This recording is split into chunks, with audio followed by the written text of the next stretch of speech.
Welcome to another dive into the fascinating world of American numismatic treasures. Today's episode is particularly special as we explore three nickels that might be hiding in plain sight in your collection or perhaps even in your spare change jar. The 1953, 1967, and 1983 Jefferson Nickels, seemingly ordinary coins that under specific circumstances can be worth thousands of dollars. What makes these particular years so special?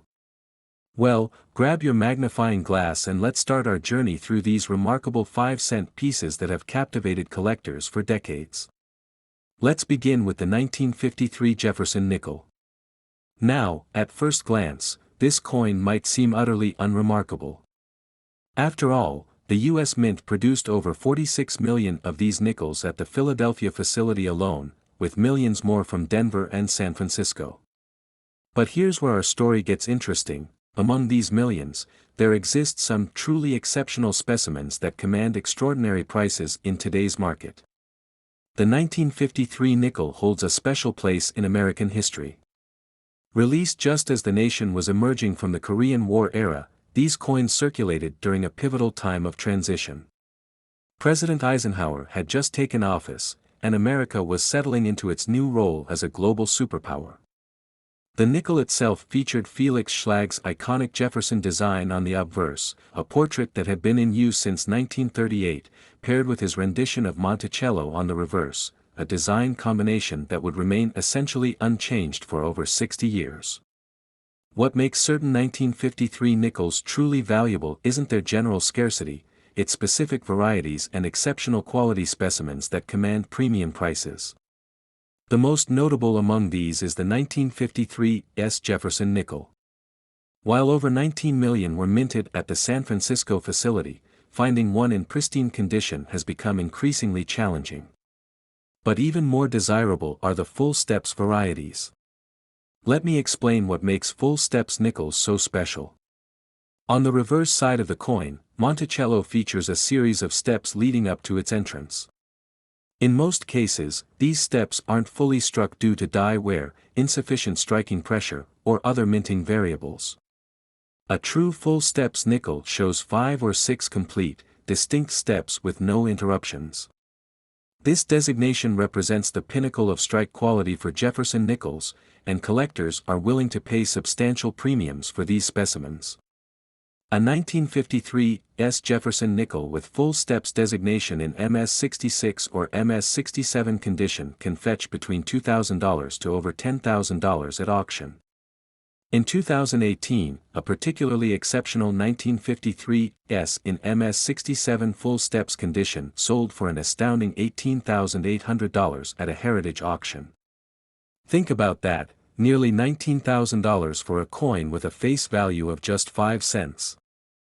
That's a return of over 375,000 times its original value. But full steps isn't the only factor that can make a 1953 nickel valuable. There are also several fascinating era varieties to watch for.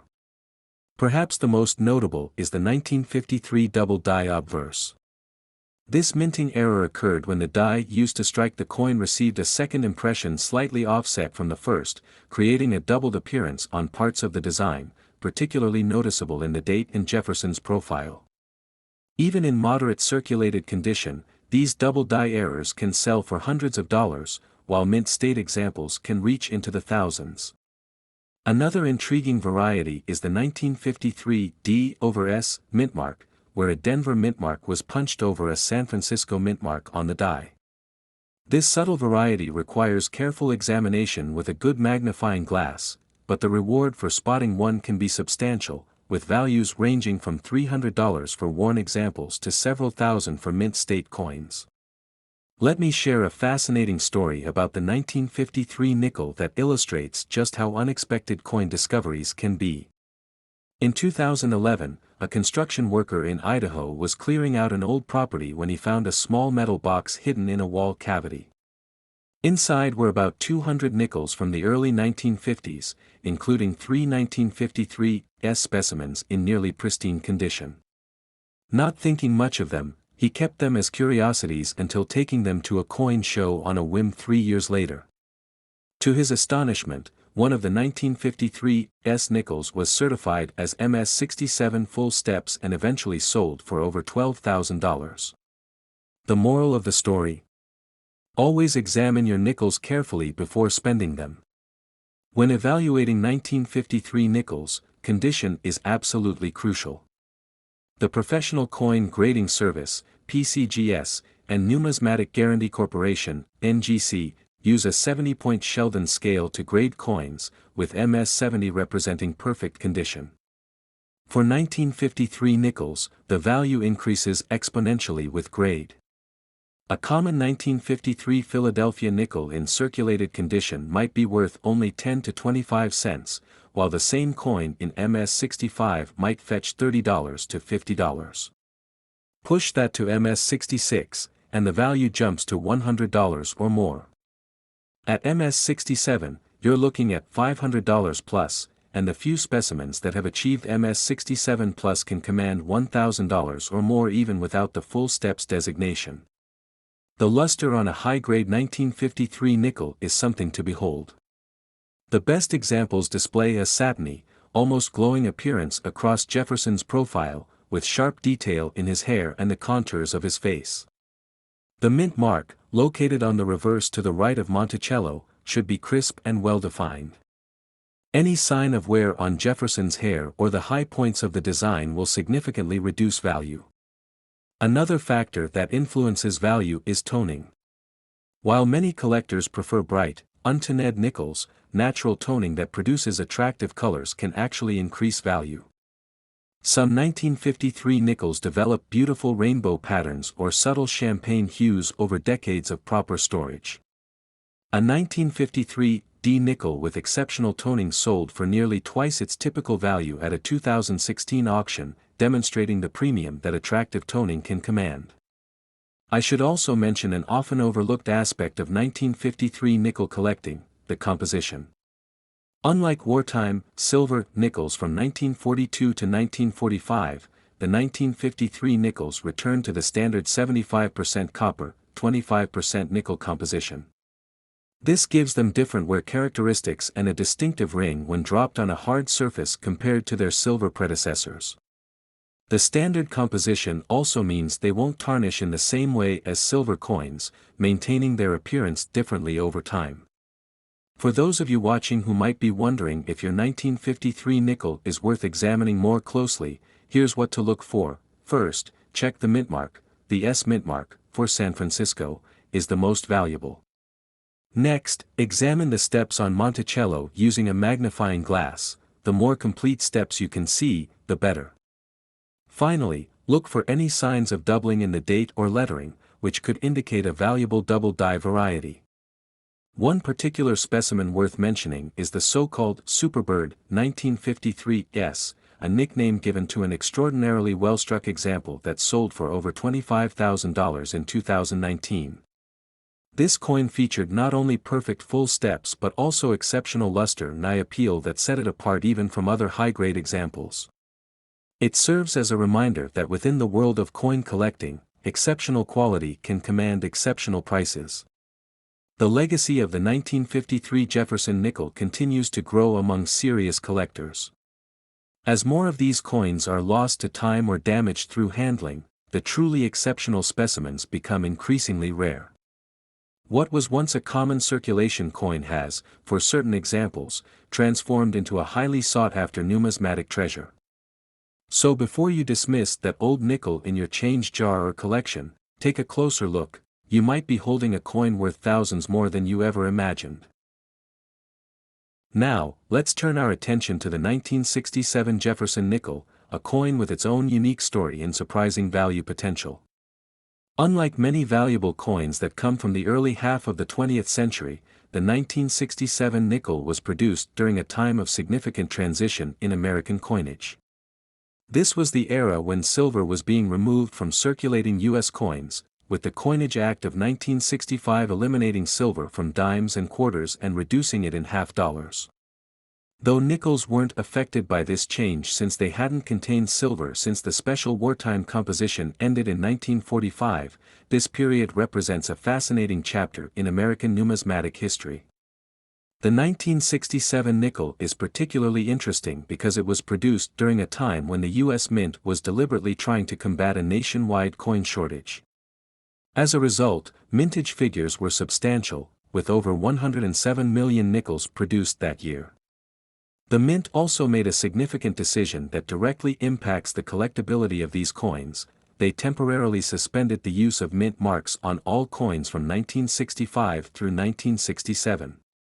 This means that regardless of whether a 1967 nickel was struck in Philadelphia, Denver, or San Francisco, none bear a mint mark, making it impossible to determine their exact origin by visual inspection alone. This lack of mint marks presents both challenges and opportunities for collectors. While it eliminates the possibility of mint mark-based varieties, it does create an intriguing mystery. Mint records indicate that some 1967 nickels were indeed struck at the San Francisco facility, which primarily produced proof coins during this period. These phantom San Francisco nickels are indistinguishable from their Philadelphia and Denver counterparts, yet they represent a fascinating subset for the historically minded collector.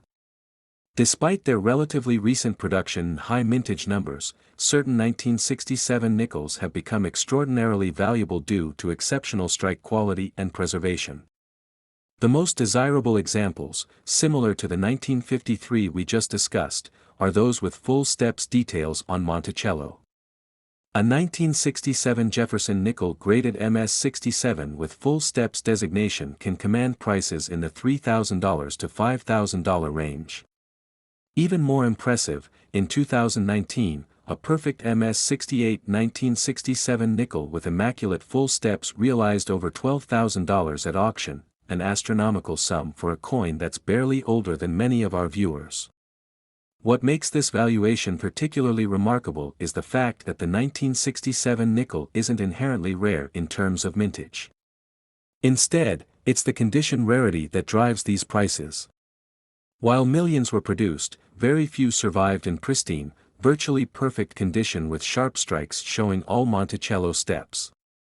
Most 1967 nickels entered circulation, and even those that didn't were often handled casually or stored improperly, resulting in bag marks, fingerprints, or other imperfections. One fascinating aspect of the 1967 nickel is the existence of special mint set specimens. In lieu of producing traditional proof sets in 1965 to 1967, the U.S. Mint created special mint sets containing one example of each circulating denomination with a superior strike quality compared to circulation strikes, though not quite matching the mirror-like perfection of true proofs.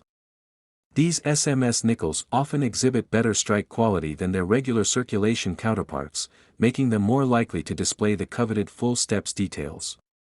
A top-grade 1967 SMS nickel can sell for $1,000 or more if it displays exceptional surface quality and strike characteristics. There's an intriguing story connected to the 1967 nickel that many collectors don't know. During this period, the Philadelphia Mint was experimenting with different planchet preparation techniques and striking pressures to improve coin quality.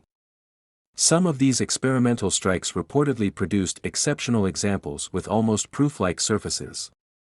A small number of these experimental 1967 nickels allegedly made their way out of the mint through legitimate channels when they were mistakenly mixed with regular production coins. While their existence is somewhat controversial among numismatic scholars, a few examples have appeared at major auctions over the years, selling for significant premiums. The 1967 nickel also has its share of valuable error varieties. Perhaps the most notable is the repunched date variety, where the date was punched into the die more than once, slightly offset. Under magnification, you can see doubling in the digits, particularly in the 67 portion of the date. These repunched date errors can sell for hundreds of dollars even in moderate condition, while mint state examples can reach into the thousands. Another error to watch for is the dropped letter variety, where one or more letters in Monticello or E pluribus unum appear to be sinking or improperly aligned with the rest of the text. This occurred due to improper die preparation and can increase the value of a 1967 nickel significantly, with prices ranging from $50 for circulated examples to several $100s for uncirculated specimens. When evaluating 1967 nickels, condition is paramount. The surfaces should be free from significant marks, scratches, or spots. The strike quality is particularly important, with the sharpest examples showing complete detail in Jefferson's hair and the architectural features of Monticello. The steps on Monticello's facade should be clearly defined, with distinct separation between them. Luster is another crucial factor. Premium examples display smooth, unbroken cartwheel luster that appears to rotate around the coin when tilted under light. I've had the privilege of examining some truly exceptional 1967 nickels over the years, and I can tell you that the visual difference between an average MS65 example and a top-tier MS67 Plus full-step specimen is remarkable. The best examples have an almost three-dimensional quality, with Jefferson's profile seeming to rise from the surface in sharp relief. The fields, the flat background areas of the coin, should be clean and reflective, enhancing the contrast with the raised design elements. The value differentials based on condition are stark. A typical circulated 1967 nickel might be worth only its face value of 5 cents, while an MS63 example might bring $1 to $2. An MS65 specimen might fetch $10 to $15, while an MS66 can reach $50 to $75. The significant jumps occur at MS67, where prices rise to $300 to $500, and MS67 Plus or MS68, where we enter the four-figure range. Add the full steps designation to these higher grades, and the values can multiply several times over. There's a fascinating anecdote about a Virginia collector who, in 2014, decided to carefully examine a roll of 1967 nickels he'd set aside decades earlier. Most were typical circulation quality coins, but one stood out for its exceptional strike and pristine surfaces. After professional grading, it received an MS68 full steps designation, one of only a handful known at this grade level. He had purchased the original roll for just $2 back in the 1970s, and this single coin sold for over $8,000 at a specialized auction. Stories like this remind us why it's always worth examining seemingly common coins with a critical eye. For collectors focusing on the 1967 nickel, there are several condition issues to watch for. First is strike quality. Many 1967 nickels show weakness in the steps of Monticello and the details of Jefferson's hair. Second is luster. Coins with dull or interrupted luster are less desirable than those with full, vibrant luster. Finally, surface preservation is crucial. Even microscopic hairlines from improper handling can significantly reduce value. As interest in modern condition rarities continues to grow among collectors, the 1967 Jefferson nickel has secured its place as one of the key condition rarities of its era.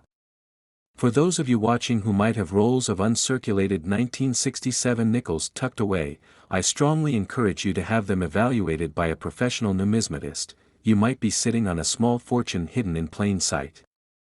Let's round out our exploration with the 1983 Jefferson nickel, a coin that perfectly demonstrates how modern U.S. coinage can hold tremendous value despite its seemingly common nature. The early 1980s marked a period of economic uncertainty in America, with the country emerging from recession while the U.S. Mint continued producing billions of coins for everyday commerce. The 1983 nickel, with over 562 million pieces struck between the Philadelphia and Denver mints, would seem an unlikely candidate for numismatic significance. Yet specific varieties and condition rarities of this coin have become legendary among serious collectors. The 1983 Jefferson nickel continued the long-standing design tradition featuring Thomas Jefferson's portrait on the obverse and his home, Monticello, on the reverse. By this time, the design had been in continuous production for 45 years with only minor modifications. While many numismatists focus their attention on older, lower mintage coins, the 1983 nickel has earned its place in collecting circles for several compelling reasons. Most notably, the 1983 P nickel, the Philadelphia Mint had begun using the P mint mark on nickels in 1980, is known for what specialists call strike characteristics. Many examples from this year exhibit unusually weak strikes, particularly on Monticello's steps. This manufacturing characteristic makes truly well-struck specimens with full steps remarkably scarce. In fact, the 1983 P with full steps is considered one of the key condition rarities in the entire Jefferson Nickel series, regardless of age. To put this in perspective, the Professional Coin Grading Service, PCGS, has certified fewer than 20 examples of the 1983 P nickel with full steps in grades MS65 or higher. This extraordinary scarcity has driven values to astonishing levels. While a typical circulated 1983 P nickel is worth only face value, an MS67 full steps example sold at a heritage auction in 2022 for an incredible $26,400, making it one of the most valuable modern circulation nickels ever sold at auction. The 1983 D nickel, from the Denver Mint, presents a slightly different story. While also produced in large numbers, the Denver Mint generally achieved better strikes than Philadelphia that year. Nevertheless, full steps examples remain scarce, with MS67 specimens bringing $3,000 to $5,000 at auction. The significant price differential between P Mint and D Mint examples underscores just how important strike quality is to advanced collectors. What makes the 1983 nickel's condition rarity particularly interesting is the mysterious nature of why so many were poorly struck. Some numismatic researchers speculate that the Philadelphia Mint was using worn dies longer than usual, possibly due to budget constraints during a period of economic tightening. Others suggest that changes in planchet preparation or striking pressure may have contributed to the issue. Whatever the cause, the result is a modern coin that presents an extraordinary challenge for collectors seeking top-grade examples. The 1983 nickel also offers an array of fascinating error varieties. Perhaps the most significant is the 1983 P double die obverse, where portions of Jefferson's profile, particularly around the ear and along the hair details, show distinct doubling. This doubling occurred during the die manufacturing process and is present on all coins struck from the affected die. Even in moderate circulated condition, a genuine 1983 P double die can command $200 to $300, while mint state examples regularly sell for $1,000 or more. There's also the elusive 1983 no P error variety.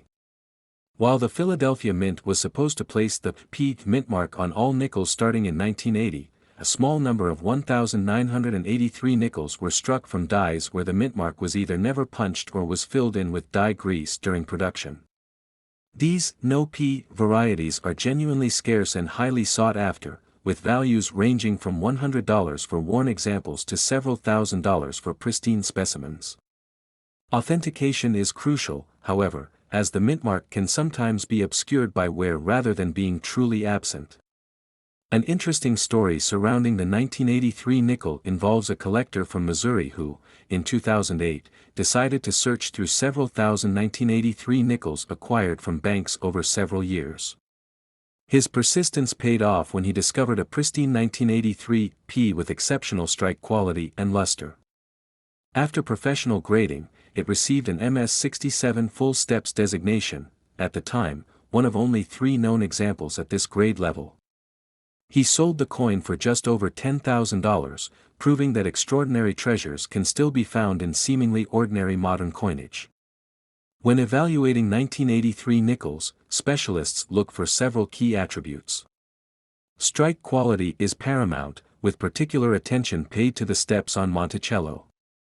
Surface preservation is equally important, the fields should be free from significant marks, and the high points should show no signs of wear.